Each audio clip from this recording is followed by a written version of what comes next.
Is Wednesday, October 20th, council meeting, and we have an agenda in front of us. I'd like to acknowledge that we are coming to you from the territory of the Seashell Nation.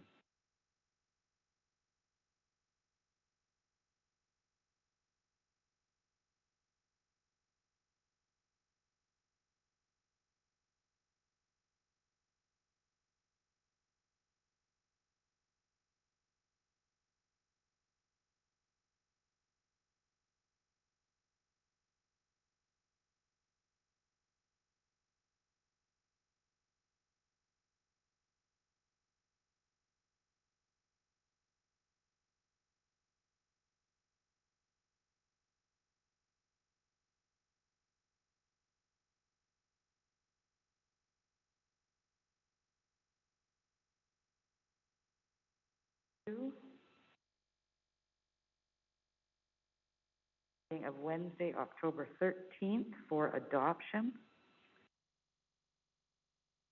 Any errors or omissions in those minutes? I have to have my mic closer. Okay, we'll do that because you don't want all the reverberation happening. Okay, sounds good. Is that better? Yes. Thank you. So minutes of the 3 p.m. regular council meeting of October 13th. Look for someone to move adoption. Moved. Is there a seconder? Seconded. All in favor? Thank you. Any business arising from the minutes?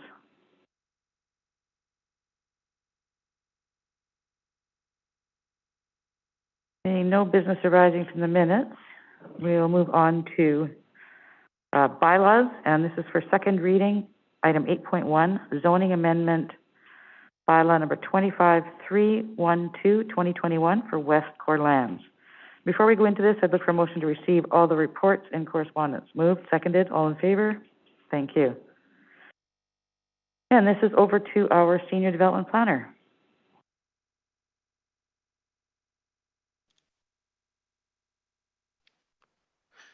Thank you.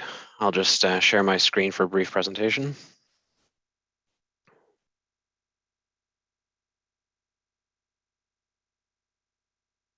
While Mr. Kovowitz is getting ready to do that, I believe that we have the applicant in the gallery. So if there are any questions from council at the end, we can bring the applicant in.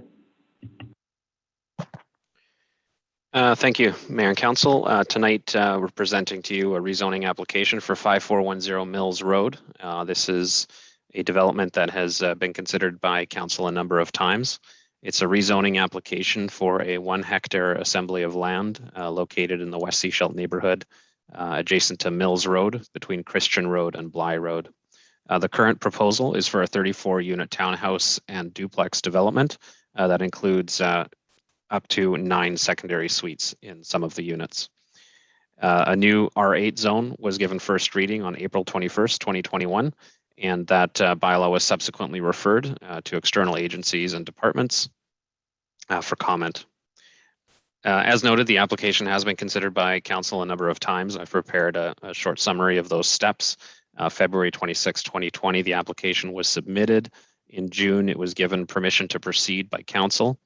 July, it was considered by the Advisory Planning Commission, and at this time it was a 44-unit townhouse development that also required an OCP amendment to achieve the density. Subsequently, in December, a public information meeting was hosted by the developer. This was attended by members of the public, staff, and members of Council, where the proposal was shared and feedback received. In March, a revised and OCP compliant proposal was submitted. This reduced the density on the overall site to the current 34 units with 9 secondary suites. In April, Council provided first reading to a bylaw that was developed to facilitate the development. And this is when our new R8 zone was developed to accommodate OCP compliant levels of density with mid-density residential development consisting of townhouses and duplexes. Subject to Council direction received at first reading, July, a traffic impact assessment was submitted by the applicant. And in August, the developer submitted a community amenity contribution offer letter as directed by Council. And today we are recommending second reading and subsequent public hearing of the bylaws as proposed. Referrals were undertaken with more comprehensive comments provided in the report. The APC considered the revised proposal and were generally supportive of the reduced density and the intensity of development for the area. They did provide more thorough comments around vegetation, outdoor amenity space, site planning that are best for the subsequent development permit stage when specific site planning is considered. The West Seashell Community Association also submitted comment opposing the development, expressing concerns related to the level of density, the impact of secondary suites on the neighborhood, as well as concerns regarding parking, waste collection, traffic, the lack of specific accessible and adaptable units, and lack of resident amenity space on site. No significant concerns were noted from agencies and internal departments, and that includes our building department, engineering department, BC Hydro, and other technical partners. As noted, a transportation impact assessment was completed on the direction of council. It was prepared by Creative Transportation Solutions, an engineering firm specializing in traffic impact assessments. They conducted traffic counts in the neighborhood through a period, and since it was recognized that traffic counts were potentially much lower during the pandemic, an adjustment factor was included using historical norms to estimate potential future traffic. There were no significant concerns overall with the level of traffic generated by the site, with the engineers noting that the level of traffic generated was relatively low compared to thresholds, both in our OCP and thresholds generally considered by the Ministry of Transportation. There were some concerns noted around site distance, and this was principally directed towards the intersection of Mills Road and the highway, and also at Jasper Road and Norwest Bay Road, where existing vegetation is currently impeding site distances. Staff have taken those comments into account and recommend that addressing these concerns be a condition of adoption of the bylaws. Further, the consultant also considered the proposed parking reduction from the standards currently in place in zoning bylaw 25, which would be a reduction of 2 spaces, and no significant concerns were noted in that, considering that the level of parking space requirements in our bylaw is generally very conservative.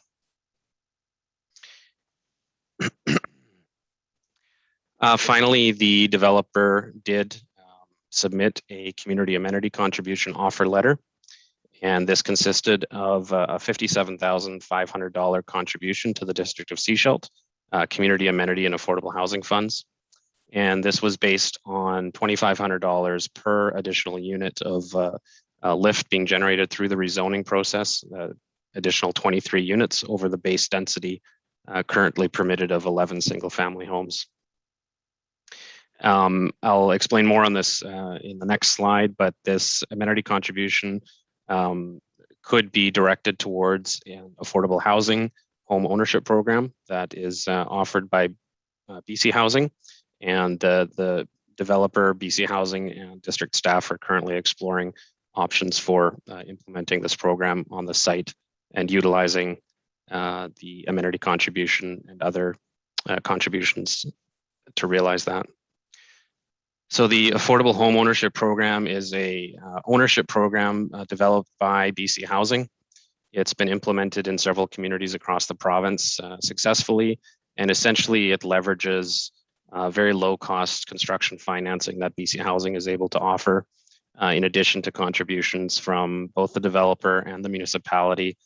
These contributions can be any number of things, including additional density, fee waivers, amenity contribution reductions, DCC waivers, contributions of land or anything like that. That's packaged up in a monetary value, which is realized via a second mortgage that is applied to some or all of the units, depending on the agreement. This second mortgage essentially acts as a down payment that reduces the purchase cost or the financing cost of the purchase price of the home. The mortgage is held by BC Housing and paid out to the community partner when the property is eventually sold to a non-qualifying buyer. And at that point, the municipality would be able to reinvest that contribution into other affordable housing projects. In order to implement this program, a memorandum of understanding and partnership agreement is required between BC Housing and the district, and negotiations of that are ongoing in order to realize, because it's heavily weighted towards the financial analysis of the development. It would need to progress further towards the development permit stage and certainly third reading and conditional adoption to determine whether the program would be viable, how much the subsidy would be, and how many of the units would qualify for that. So finally, next steps for this application would be scheduling a public hearing, subsequently consideration of third reading, addressing any concerns raised at the public hearing, outlining conditions of adoption, if any, and further applicant and staff would continue to work towards meeting conditions of adoption, development permit specifics, and a development permit application. Subdivision of the property would need to occur. A tree cutting permit is required. A servicing agreement for on-site and off-site works is needed as well. And finally, a building permit for units. And that concludes my presentation with recommendations that council give second reading to the bylaw, that staff be authorized to schedule a public hearing, and that council endorse the community amenity contribution as offered. And finally, that a condition of the adoption of the bylaw be to address the concerns noted in the traffic impact assessment to the satisfaction of the Director of Engineering and Operations. Thank you. Thank you. Council, any questions on the presentation or the development? Councillor McLean. Okay, I think I'm on. Perfect. So just talking about this affordable housing program proposed by the proponent. So if I caught the senior development planner correctly, it's an agreement between the District of Seashell and BC Housing. So I'm wondering if I could just hear a little bit more about the implications for future development. Would this kind of thing work for that, or is that too early to be determined? Sure, I can provide some clarity on that. Essentially, it's a two-part agreement. There would be a memorandum of understanding between BC Housing and the district specifically, where we would outline the framework. This would basically recognize the partnership, the financial partnership between BC Housing and the district, and what types of projects the district may want to support. The targeted demographics or buyer qualifications could potentially be talked about in that agreement. It's more broad ranging, and it just establishes that relationship and formalizes the relationship between BC Housing and the district. And that would apply to this or other proposals in the future potentially. Then every specific proposal, every specific project that comes forward would need a project partnering agreement. And this would be a three-way agreement between the developer, BC Housing, and the district. And it would be much more specific around the mortgage details, around the specific financial contributions, and qualified buyer requirements and things like that.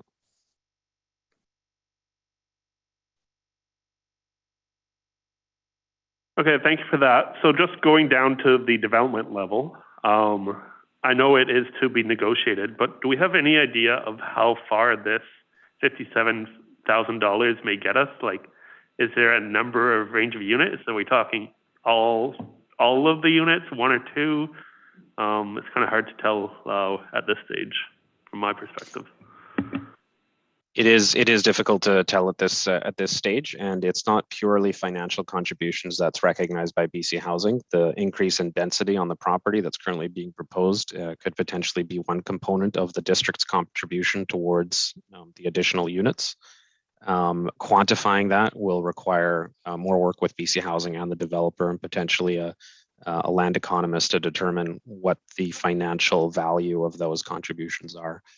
Other things that can be considered are parking reductions, even further parking reductions than is currently proposed, and that package of things that the district can provide would come forward to council subsequent to this and can be considered at that point, with details around how many units, what the subsidy would be. In general, BC Housing only considers projects that can achieve 5 to 20% reduction in sale price, and that's sort of the ballpark figure. So these are not deeply subsidized purchase units. These are generally the qualified buying category is generally 80% of median income, median family income in the community where these projects are built.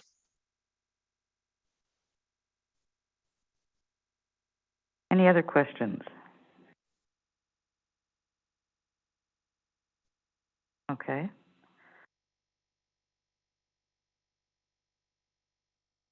Mr. Mason would like to speak to us probably about this program. Yes, I would. Thank you. Can you hear me fine? Yes, we can hear you. Thank you. Excellent, excellent. Yeah, we've had the privilege of working with the BC Housing Hub AHOP program and introducing them throughout the province to a few of the communities that we've been working in, and it's been well received by all the communities. And I know we had a meeting with Sven and Ian and introducing them to Raymond Kwong and the AHOP program. We are excited about this. I've had a lot of discussion throughout the community as well, and it's been essentially well received. The idea of the program is for attainable housing for basically middle income earners, and it allows through BC Housing, through the developer, and through the community, it allows us to contribute basically to allowing people to get into housing, to be attainable for them to get into their houses. And the beautiful part of this whole program is the money literally stays within the community as long as the community's memorandum of understanding continues. So it's a tri-party agreement that the developer for this, each individual project is a tri-party agreement. However, the memorandum of understanding, like Sven was explaining, is between BC Housing AHOP program and the community, the district in this case. And once the memorandum of understanding is set up, you can indeed, Matt, to answer your question, you can indeed continue the program in many other different developments. And your memorandum is kind of a framework for which you guys can work with and use. As the program goes together, people sell their houses, and if they're selling it to another qualified buyer who qualifies for the AHOP program, they can go ahead and use that 10%. BC Housing will allow that to stay in that situation. If they sell it to a buyer that isn't qualified, then that money is literally sent to the district, and the district gets to use it for their affordable housing going forward, according to the memorandum of understanding that has been struck. So it's a wonderful program that once it's established, in various cases, will put, well, I don't want to say big numbers, but it literally will put millions of dollars in through the community through the years to come to allow for the community to build things like you could designate that you wanted to build a home for women who needed it, or whichever you wish to do. I know there's one community, I use that because there's one community that specifically was asking that question. So it's a wonderful thing, and we are glad to be able to work with these guys and to be able to bring it into the community. We're excited about that. So our corporate DNA has been all about bringing housing to communities around the province, and we currently have approximately 1,300 different housing units on the go in different communities throughout the province, and it's exciting to be able to bring programs like this in and to be able to work through those things. So we're excited. All 34 of our townhomes, we're wanting to make them all accessible for this attainable housing program. And so we'll go ahead and do whatever's necessary to make sure that happens. We've been making some strategic arrangements with certain suppliers of materials and whatnot, and we'll be able to pass on those direct savings right into the program. So we're looking at putting our portion of capturable finances together so that every unit will qualify and will be available this kind of program. Thank you. Any further questions from the council? Councillor Toth. Thank you. So just as a follow-up to that, looking to make sure that all of the units qualify, is that something that gets secured through this process? Or is that something at the end of the day we find out that maybe only half of the units are eligible? Just wanted clarification on that. No, it's a tri-party agreement. So we will actually be entering into an agreement with the district and with the AHOP program. And in that agreement, we get to put together beforehand, so BC Housing gets to capture basically the savings, the equivalents to 10%. And so they do it through their contribution is very inexpensive money. Our contribution is probably the second most material in that we have to show discounts from market rates or whatever that portion is. The district's contribution is, as Sven has already said, it has to do with contributions through expediency or lower DCCs or whatever. We're sure that you folks will be able to. Sven and Ian have been fantastic in their diligence in seeking and discussing with AHOP. So I'm sure they've got their end handled well. And actually, we've already heard from Raymond Kwong that has, in fact, the ideas have been pretty solid and put forward. So we will make the agreement, the tri-party agreement, with and that's what helps us all go forward. So yeah, Alton, there will be there's nothing that comes kind of on the side and goes, there's only 10 units that qualify. We want to make sure that every one of these units qualify. We recognize the need for attainable housing, and especially in the district. I'd mentioned before that I've done a little bit of community looking around myself and discussing with various people, and I'm excited to see some of these things come forward. So, thank you. All right, I have a question for our engineering department. On page 63, number 9, 10, and 11 refer to landscaped boulevards. I'm just wondering if and I apologize, first of all, I did not bring this question forward ahead of time, so you may not have an answer for me. But it's talking about landscape boulevards. Have we talked that over with our parks department? Because they will probably need to maintain those landscaped boulevards. Well, yes, Your Worship. So all the, we review all the designs submitted by developers. We have them reviewed by our Parks Department for comment and what they would like to see. We do have a standard operating procedure that is guiding now how we maintain these boulevards right now within the core downtown area. We do maintain those. In other areas, the expectation is on the property owner to maintain their portion of the boulevard. So we do have a standard operating procedure guiding those. We did plan on bringing the standard operating procedure in front of council for information. So there is a guidance there on who maintains what outside of the downtown core. Thank you. Any other questions or comments on this report? Seeing none. Oh, Councillor Lamb, go ahead. I just got two quick questions, and one of them is the $2,500 per unit. When is that due? Is that when they make their application, or is that as units turn out? And then the other one is the DCCs, they stay as they are, as per bylaw right now? Thank you. I can answer that. The community amenity contribution would be due prior to adoption of the bylaw. And DCCs would remain as they are in the DCC bylaw currently, and those would be paid prior to building permit issuance.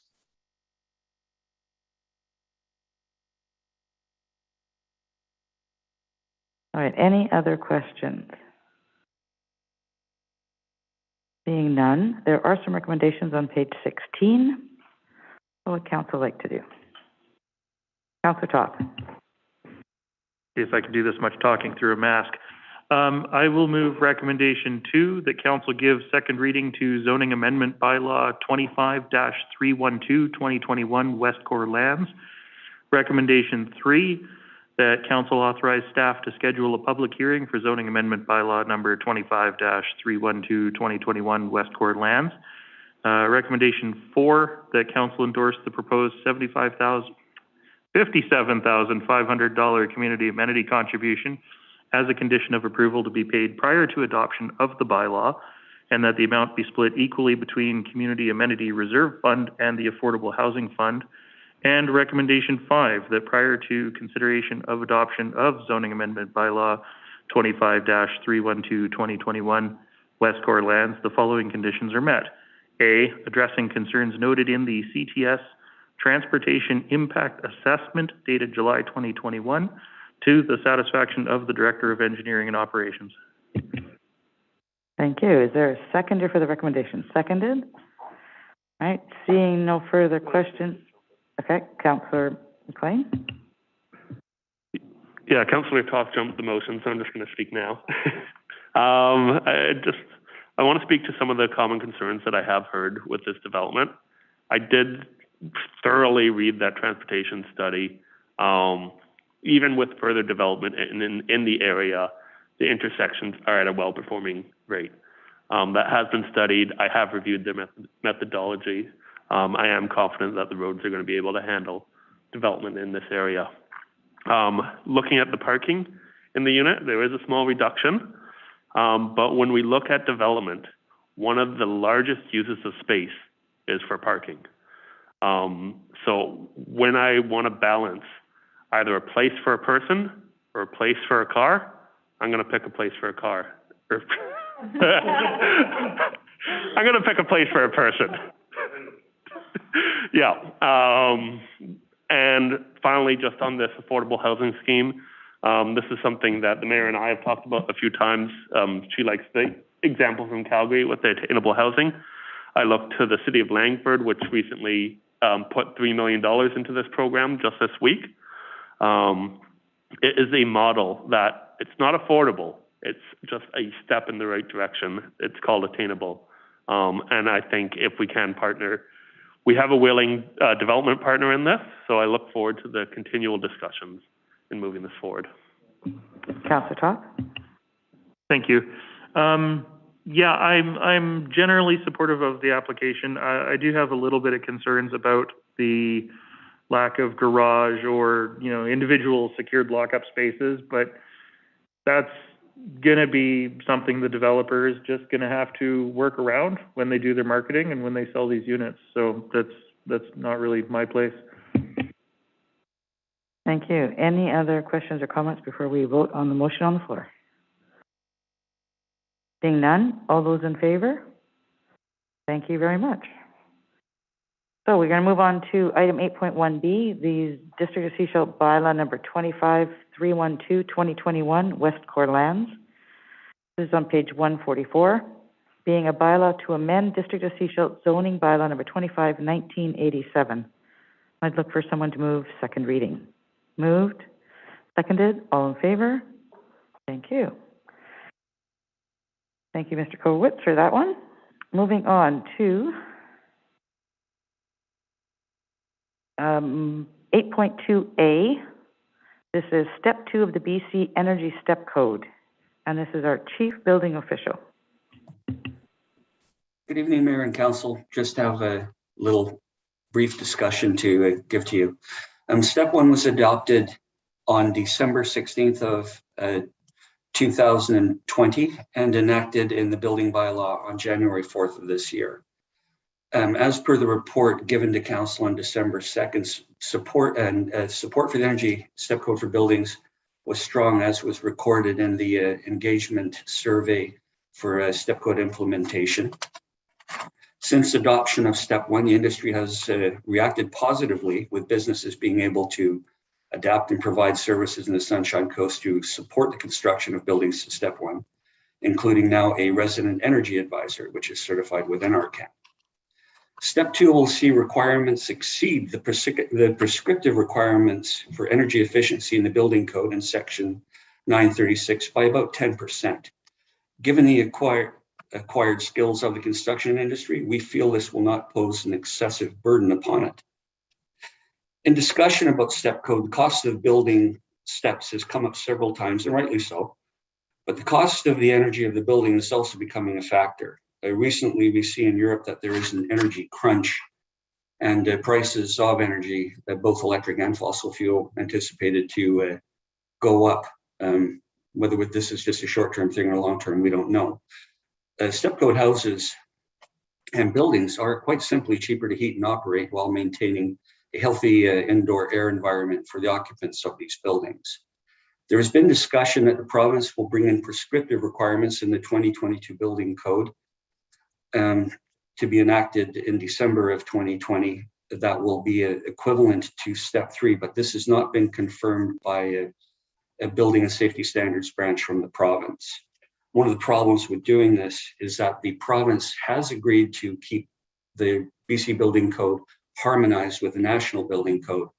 And currently the national building code is only considering energy steps, which would be about 10% greater than what we have now. But there's no guarantee that the province will go that far offside of harmonizing with the national building code. So in short, we really don't know if they're going to adopt a higher standard in the a prescriptive standard in the 2022 building code or not. We've also been given to understand that our neighbors may not be adopting higher steps, choosing to wait and see what the province may do. In the report submitted to council in December, staff did indicate that higher steps were being considered or would be considered in the future. And I am open to any questions. Thank you. Council, any questions? While you're coming up with some, I actually talked to a couple of developers. I may have just picked 2 that were really on board with this, but both indicated to me that they didn't feel that step 2 would be an issue. There's not much of a difference, they said, between step 1 and step 2.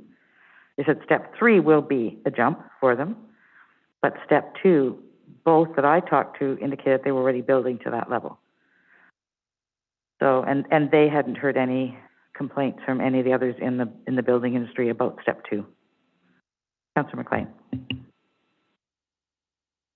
Okay, I just wanted to ask a question to the SRD directors, and if you could highlight any of the discussion that was held at the SRD regarding this and the decision not to go to step 2. I actually reached out to the director of planning, and it's not that they haven't, they just haven't considered it at this time yet. They've had some staff turnover. They've actually just lost their planning manager up there. So with their workload, they haven't gone to it yet. It's not that they won't, they just haven't, they're not moving it forward in the same timeline.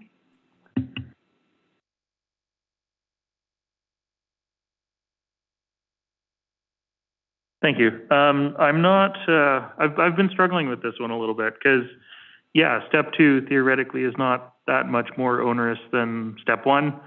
And we do expect, step 3 to be a big jump when it does come into effect, if it comes into effect, whatever. I don't have much experience in the building industry, so, all I have really is to go with this report, anything I do here. I would be inclined to wait on this until we are either doing it all together across the entire Sunshine Coast or until the province brings it in. But that's just my perspective. Thank you. Any other councillors? Councillor Lamb.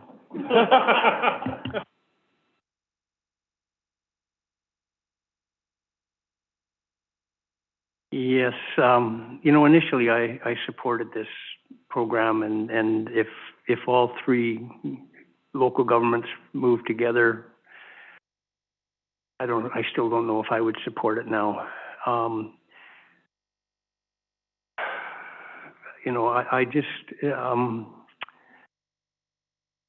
For me, I just see, like, we live in a very temperate climate, and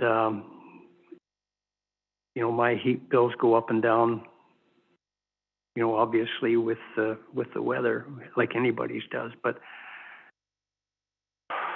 you know, most of the time, you know, my doors are open. You know, I just see what I'm looking at. I guess I just see government, you know, more costs being put on the developer or on the homeowner as we move along, and a lot of this stuff just comes down to common sense. So, you know, I struggle how to put words to it and how to make it come out. But, you know, I right now I can't support it. And you know, if the three governments come together and say, yes, it's good.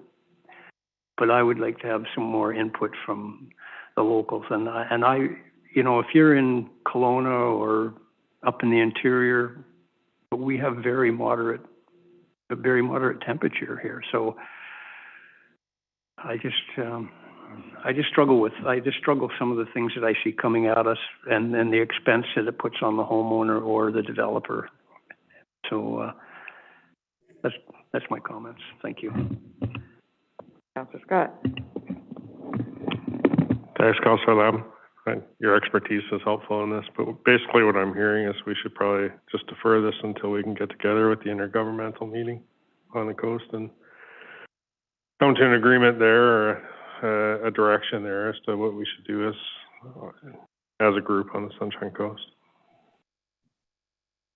And I'm going to address Councillor Lamb's comment about we live in a moderate climate or a temperate climate.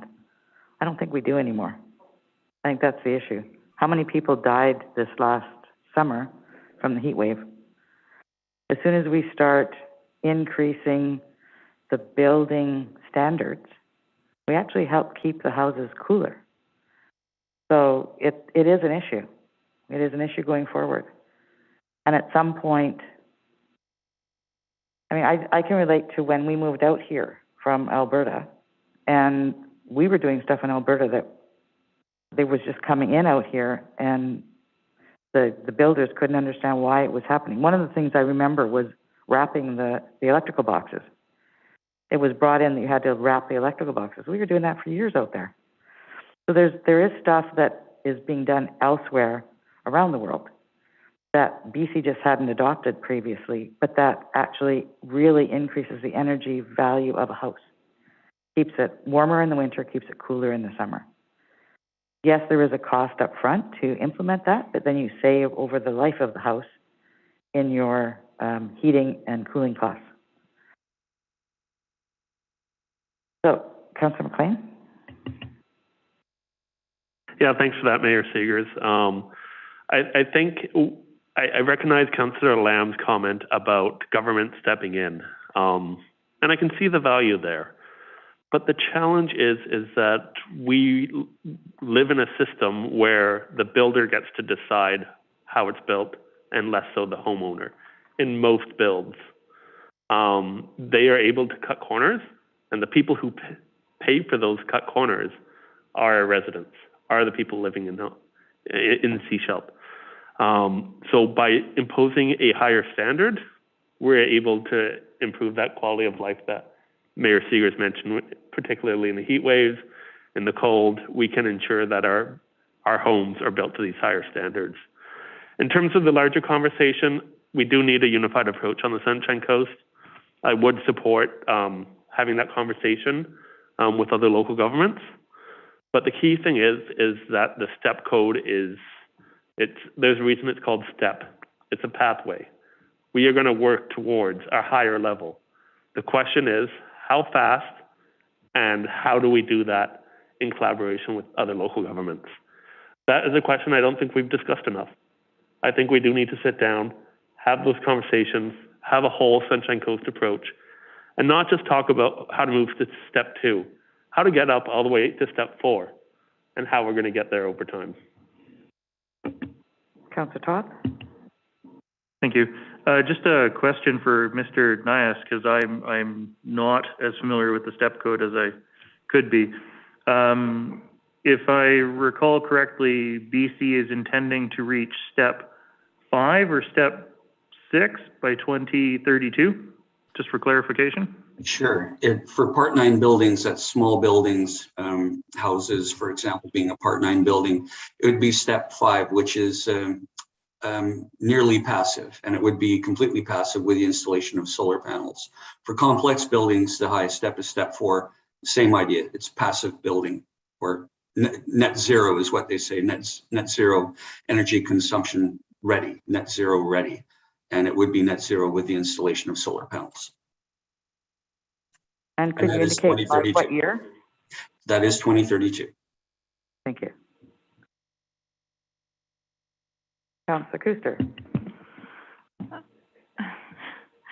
I definitely agree with Councillor Toss and Scott, and everyone really. I recognize that we have a lot to do to move forward to this, and I think that it should be a unified decision throughout the Sunshine Coast. As far as, builders or developers cutting corners, I don't think we see that on the coast. I mean, what ends up happening is that the homeowner, the person that's trying to buy a house, is going to have that $17,000 put on them, and that may make or break the deal. So it's a bigger conversation than just that aspect, I think. So definitely something to look towards and work towards, but don't know if I can support it today either until we have that bigger discussion. Councillor Lamb, you looked like you wanted to say something, and you got beat to the punch. Go ahead. Yeah, once again, a lot of it just comes back to common sense. For myself, I've been fortunate that I've been able to build a few units, and so we've done a couple of things, like we put three-foot overhangs on and 4-foot overhangs on. And so in the summertime, the sun doesn't come through your windows. And the house, we've done a couple of these houses, and the people are getting, it's very nice and cool in here. And it's just natural airflow and whatever it is. And in the wintertime, the sun's down low, and the sun's coming through the windows. And so that, gives you your heat. If you have a really short overhang, but there's just lots of things that you can build into a building that, you're already doing. This, I don't know, every time they step up, it's just another $5,000. It's just another $5,000. Well, it's just a lot of money, I see. And maybe I shouldn't be worried about the money. I should be more thinking about the environment and climate change, but it's a common sense. I'm going to run with common sense tonight. I don't know if I have much left, but